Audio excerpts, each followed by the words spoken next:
ఆలయంలో ధనుర్మాసాన్ని పురస్కరించుకొని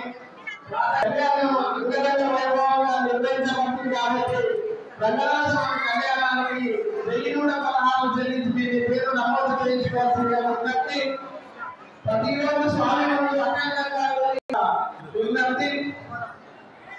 మన ఆలయానికి వచ్చి గోవిందుని సేవించుకున్న అనంతరం గోమాతను సేవించుకునే భాగ్యాన్ని మనకు శ్రీ వెంకటేశ్వర స్వామి గోకాశానికి మీకు తెలిసిన విధానం ఇచ్చే సదుపాయం.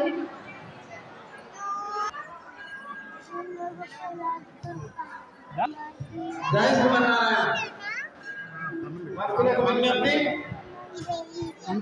మన ఆలయం ప్రాంగణంలో ప్రతి శనివారం